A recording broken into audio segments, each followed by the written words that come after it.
Bonjour et merci de venir découvrir mon podcast Les histoires du soir de Mummy Buzzy avec la lecture de Podane. J'espère que ces histoires accompagneront vos enfants vers de doux rêves et de jolies nuits tout au long de l'année. Bonne écoute!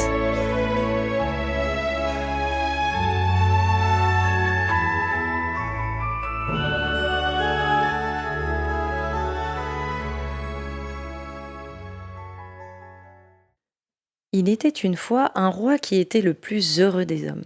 Son royaume vivait en paix et il était aimé de son peuple.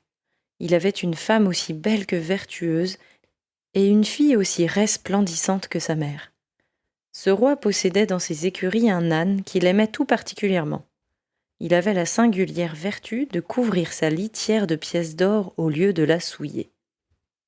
Un jour, la reine fut prise d'une incurable maladie.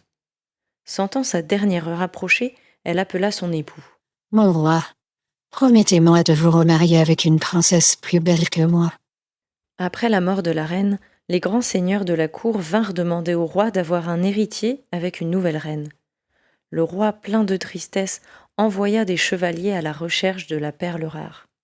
Chaque jour, l'on apportait de charmants portraits de princesses à marier, mais aucune ne surpassait en beauté la reine disparue. Seule sa fille, la princesse, l'égalait. La fraîcheur de son teint et sa jeunesse persuadèrent alors son père de l'épouser. La jeune princesse, effrayée par cette terrible proposition, se jeta aux pieds du roi en le suppliant d'oublier cette idée. Mais son père s'obstina. Alors, la nuit venue, la princesse partit se confier à la fée des lilas, sa marraine. Cette dernière l'écouta longuement.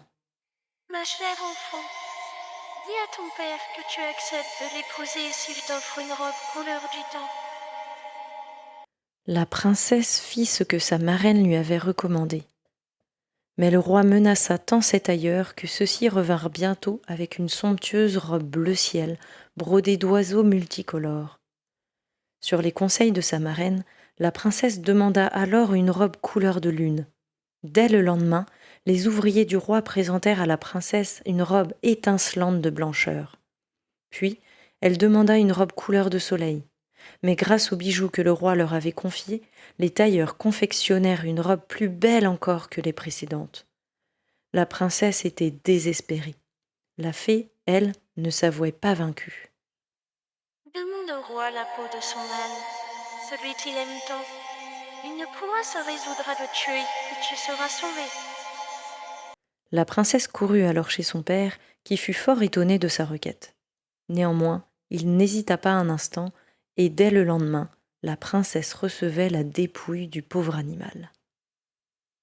La fée des lilas accourut aussitôt.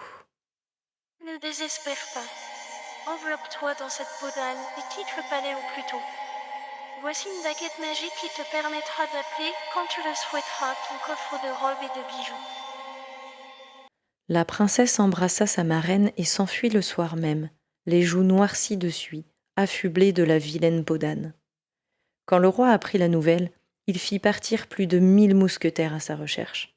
En vain, la jeune princesse était déjà loin. Elle avait trouvé refuge dans une ferme où l'on avait besoin d'une souillon pour s'occuper du troupeau de dindons.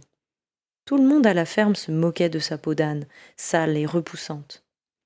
Mais le soir, quand personne ne la voyait, la princesse s'enfermait dans son triste logis, au fond de la sombre allée. Elle enlevait sa peau de bête, lavait son visage et ses mains, poudrait ses cheveux, puis revêtait l'une de ses robes somptueuses en soupirant. Un jour, alors que Podane se reposait dans sa chambre, le fils du roi voisin vint visiter la ferme. Tandis qu'il se promenait dans le jardin, son regard fut attiré par une petite porte. Curieux, il regarda par le trou de la serrure et aperçut alors la plus jolie jeune fille qu'il ait jamais vue. Bouleversé, il demanda à la fermière qui logeait dans la cabane au fond de l'allée. « C'est une pauvre souillon du nom de Podane que nous avons recueillie. » Le prince revint au palais dépité. L'image de la jeune fille ne le quittait pas, tant et si bien qu'il finit par se rendre malade d'amour et refusa de manger. Les médecins ne savaient que faire. La reine lui demanda ce qui pourrait atténuer ses souffrances. « J'aimerais que Podane me fasse un gâteau, » répondit-il. Étonnée de cette réponse, la reine alla se renseigner sur Podane et lui fit ordonner un gâteau. Or, il advint qu'en pétrissant la pâte, la princesse y fit tomber malencontreusement l'une de ses plus belles bagues. Lorsque le gâteau fut cuit, elle le confia à l'officier. Dès qu'il vit le gâteau, le prince le saisit avidement, et lorsqu'il découvrit la bague, il y déposa un baiser. Mais ignorant comment il pourrait retrouver celle à qui ce bijou appartenait, il fut saisi de 1000 tourments et la fièvre le reprit. Les médecins, ne sachant plus que faire, déclarèrent alors que le prince était malade d'amour. « Mon fils, nomme-nous celle que tu aimes, » supplia la reine, « quelle qu'elle soit. » Celle dont le doigt s'ajustera à cette bague deviendra ma femme. Répondit le prince. Le roi, rassuré par la beauté du bijou, envoya sa héros dans tout le royaume à la recherche de la future épouse. Les princesses arrivèrent les premières, puis les duchesses et les marquises, mais aucune n'avait le doigt aussi fin. Les femmes de chambre, les cuisinières et les bergères essayèrent la bague à leur tour, mais sans résultat. Le prince s'inquiéta. A-t-on fait venir cette Podane qui m'a préparé un gâteau? Ce fut un éclat de rire général. Mais le roi avait donné sa parole. Toutes les femmes du royaume devaient essayer la bague. Ce jour-là, la princesse s'était coiffée plus soigneusement que d'habitude et avait mis sa robe couleur de soleil.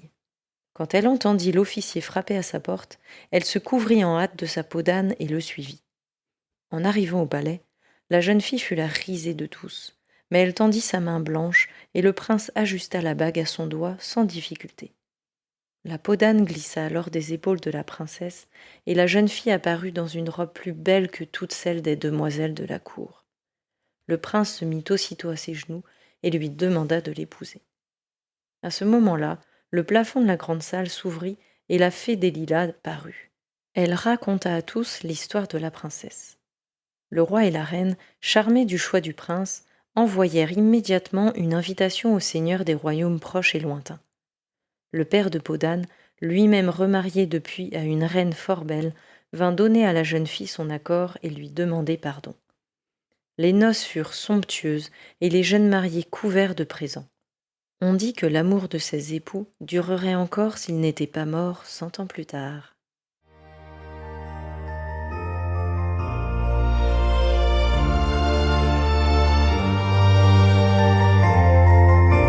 Merci d'avoir écouté Podane. J'espère que vous avez aimé cette histoire. Vous pouvez vous abonner pour écouter mes dernières histoires et bien sûr, n'hésitez pas à les partager. À bientôt.